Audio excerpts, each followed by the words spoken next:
ಡಯಾಬಿಟಿಸ್ನಲ್ಲಿ ಇರುವಂತಹ ಒಂದು ವಿಧ ಗರ್ಭಿಣಿಯರಲ್ಲಿ ಬರುವಂತಹ ಮಧುಮೇಹ 95% ಜನರಲ್ಲಿ ಇರುವಂತಹದ್ದು type 2 diabetes, auto immune diabetes, insulin dependent diabetes. ಅಂದರೆ ಏನಿದು ವ್ಯತ್ಯಾಸ ಏನು? ಕೋಶಗಳು ಅದಕ್ಕೆ ಸ್ಪಂದಿಸದೇ ಇಲ್ಲ, ಆ ಕೋಶಗಳನ್ನು ನಾಶ ಮಾಡ್ತದೆ. ಇದು ಯಾರಿಗೆ ಬರ್ತದೆ? ಹಿಂದಿನ ಕಾಲದಲ್ಲಿ ಅಷ್ಟು ಇರಲಿಲ್ಲ. ಮಗುವಿಗೆ ಬೇರೆ ಬೇರೆ ರೀತಿಯ ಕಾಂಪ್ಲಿಕೇಶನ್ಸ್ ಆಗ್ತದೆ. ಏನು ಲಕ್ಷಣಗಳಿರ್ತದೆ? ಹೆತ್ತವರಿಗೆ ಪೋಷಕರಿಗೆ ಆಗುವಂತಹ ಒಂದು ಆಘಾತ, ಅವನ 2 ಕೈ ಕಾಲು 4 ಜನ ಹಿಡ್ಕೊಂಡು ಅವನಿಗೆ ಇನ್ಸುಲಿನ್ ಚುಚ್ಚಿ ಡೆಮೋ ಮಾಡಿದ್ರು. ಟೈಪ್ 1 ಡಯಾಬಿಟಿಸ್ ಇಂದ ಬಳಲ್ತಾ ಇದ್ರೆ ಅವರಿಗೆ ಕೂಡ ಈ ವಿಷಯವನ್ನು ತಿಳಿಸಿ ಈ ವಿಡಿಯೋವನ್ನು ಕೂಡ ಎಲ್ಲರಿಗೂ ಶೇರ್ ಮಾಡಿ.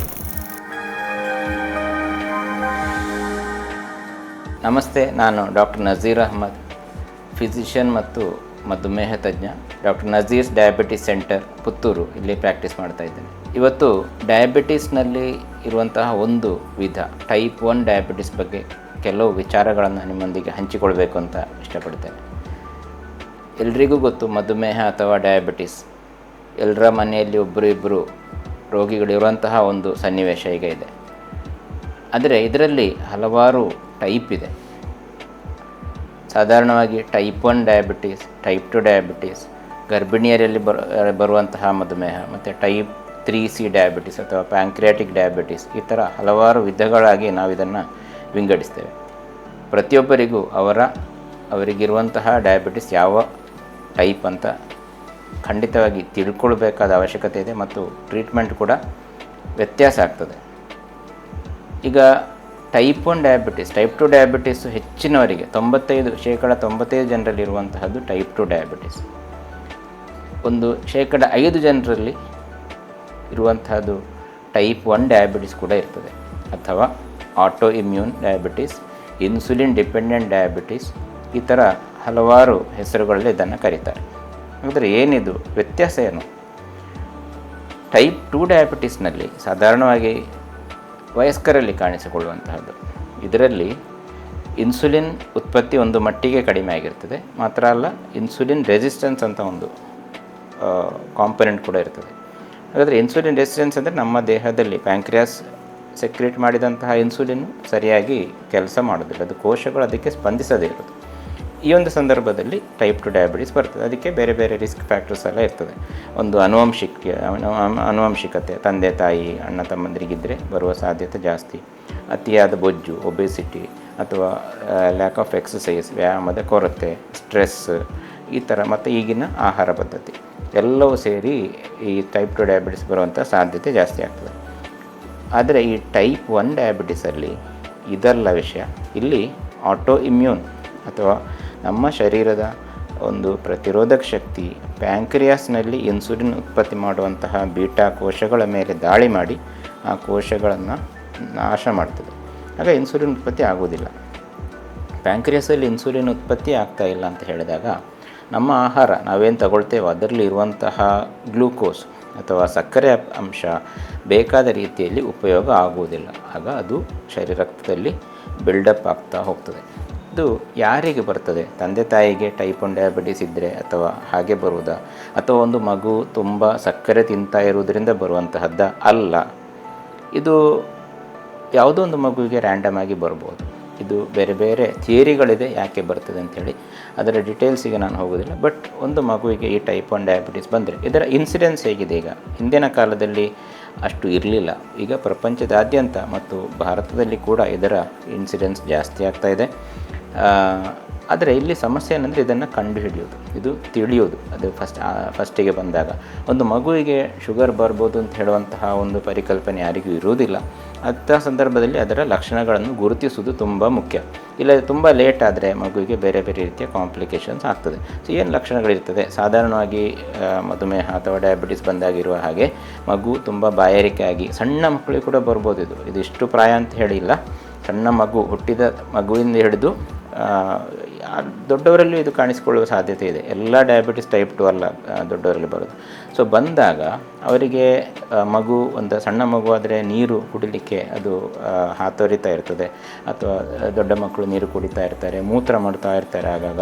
ಮತ್ತು ಕೆಲವರು ಮತ್ತು ಮಗು ಸಪೂರ ಆಗ್ತಾ ಹೋಗ್ತದೆ, ತೂಕ ಜಾಸ್ತಿ ಆಗೋದು, ಸುಸ್ತು, ಆಟ ಆಡುವಾಗೆಲ್ಲ ಸುಸ್ತಾಗೋದು, ಈ ಥರ ಎಲ್ಲ ಲಕ್ಷಣಗಳು, ನೋವು, ಮೈಕೈ ನೋವು ಅಂತ ಹೇಳ್ಬೋದು, ಇದೆಲ್ಲ ಸಡನ್ನಾಗಿ ಒಂದು ಮಗು ಕೆಲವು ವಾರಗಳಲ್ಲಿ ತೂಕ ಕಡಿಮೆ ಆಗ್ತಾ ಹೋಗ್ತಾ ಇದೆ ಅಂತಿದ್ದರೆ ಇದನ್ನು ಸ್ವಲ್ಪ ಕೇರ್ಫುಲ್ಲಾಗಿ ನಾವು ಡಾಕ್ಟ್ರ್ ಹತ್ರ ಹೋಗಿ ಅಥವಾ ಒಂದು ಶುಗರ್ ಟೆಸ್ಟ್ ಮಾಡಬೇಕಾಗ್ತದೆ.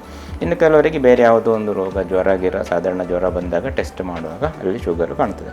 ಸೊ ನೀವು ನೆನಪಿಟ್ಕೊಳ್ಳಿ, ಇಂತಹ ಲಕ್ಷಣಗಳು ನಿಮ್ಮ ಮಗುವಿನಲ್ಲಿದ್ದರೆ ತಕ್ಷಣ ಒಂದು ವೈದ್ಯರಿಗೆ ತೋರಿಸಿ ಅದೊಂದು ಶುಗರ್ ಅಂತ ಒಂದು ಟೆಸ್ಟ್ ಮಾಡಿ ನೋಡುವುದು ಒಳ್ಳೆಯದು. ಇನ್ನು ಇದು ಟೆಸ್ಟು ಆರಂಭದಲ್ಲಿ ಗೊತ್ತಾಗದಿದ್ದರೆ ಕ್ರಮೇಣ ಮಗು ತೂಕ ಕಡಿಮೆ ಆಗ್ತಾ ಹೋಗ್ತದೆ, ಮತ್ತು ಶುಗರು ರಕ್ತದಲ್ಲಿ ಬಿಲ್ಡಪ್ ಆದ ಹಾಗೆ, ಇನ್ಸುಲಿನ್ನು ಕಡಿಮೆ ಆಗ್ತಾ ಹೋದ ಹಾಗೆ ರಕ್ತದಲ್ಲಿ ಕೆಲವೊಂದು ಆ್ಯಸಿಡ್ಗಳು ಉತ್ಪತ್ತಿ ಆಗ್ತದೆ, ಕೀಟೋನ್ ಬಾಡೀಸ್ ಉತ್ಪತ್ತಿ ಆಗ್ತದೆ. ಈ ಆ್ಯಸಿಡ್ಗಳು ಇದು ಜಾಸ್ತಿ ಆದಾಗ ಮಗುವಿಗೆ ಹೊಟ್ಟೆ ನೋವು, ವಾಂತಿ ಮತ್ತು ಕ್ರಮೇಣ ಕೋಮಾ ಸ್ಥಿತಿಗೆ ಹೋಗುವಂತಹ ಸಂದರ್ಭಗಳು ಇದೆ.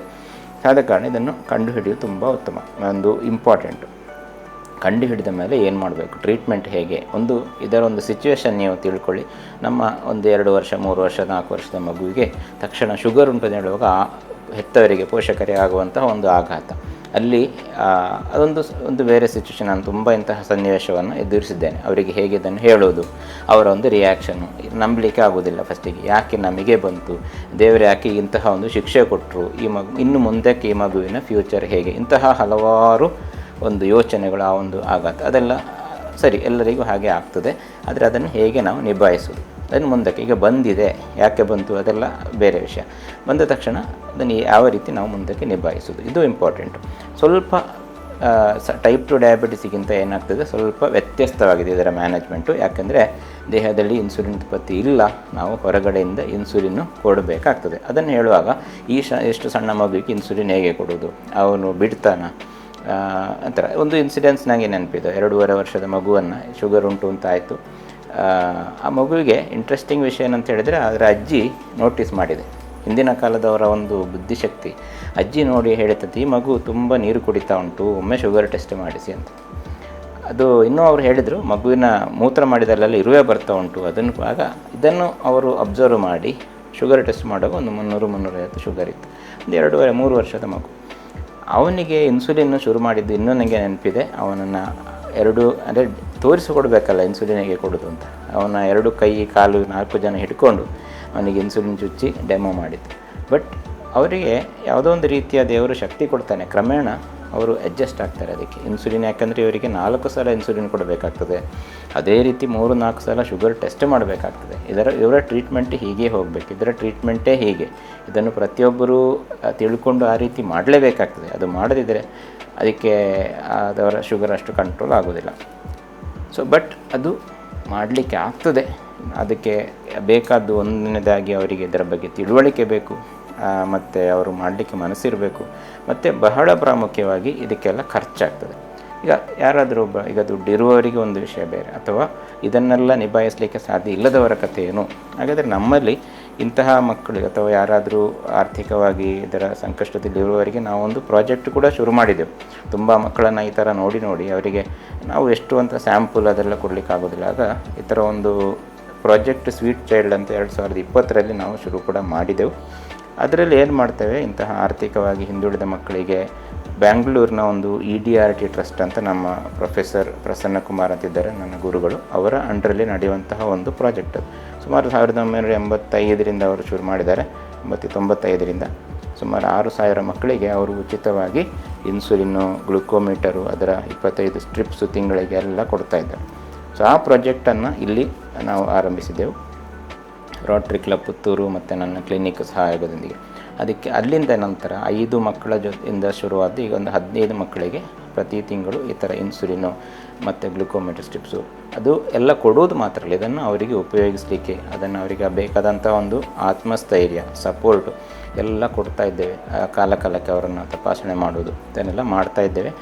ಇದು ಯಾರೆಲ್ಲ ಇದರ ಅಂಡರಲ್ಲಿ ಈಗ ಟ್ರೀಟ್ಮೆಂಟ್ ತಗೊಳ್ತಾ ಇದ್ದಾರೋ ಎಲ್ಲರೂ ಬಹಳ ಆರೋಗ್ಯವಂತರಾಗಿ ಅವರ ಶಾಲೆ ಅಥವಾ ವಿದ್ಯಾಭ್ಯಾಸ ಯಾವುದೇ ತೊಂದರೆ ಇಲ್ಲದೆ ನಡೀತಾ ಉಂಟು. ಈಗ ಟ್ರೀಟ್ಮೆಂಟ್ ಹೇಗೆ, ಯಾವ ಥರ ಇನ್ಸುಲಿನ್ ಕೊಡಬೇಕು, ಇದನ್ನೆಲ್ಲ ಮುಂದಿನ ವಿಡಿಯೋದಲ್ಲಿ ಖಂಡಿತವಾಗಿ ಬಂದು ಹೇಳ್ತೇನೆ. ಅದರ ಬಗ್ಗೆ ನೀವು ಎಲ್ಲರೂ ತಿಳ್ಕೊಳ್ಬೇಕಾದ ಇದೆ. ಯಾಕಂದರೆ ಯಾವಾಗ ನಮ್ಮ ಮನೆಯಲ್ಲಿ ಕೂಡ ನಮ್ಮ ಮಕ್ಕಳು ಈ ಥರ ಒಂದು ಕಂಡೀಷನ್ ಬರ್ಬೋದು ಅಂತ ಹೇಳಲಿಕ್ಕಾಗೋದಿಲ್ಲ.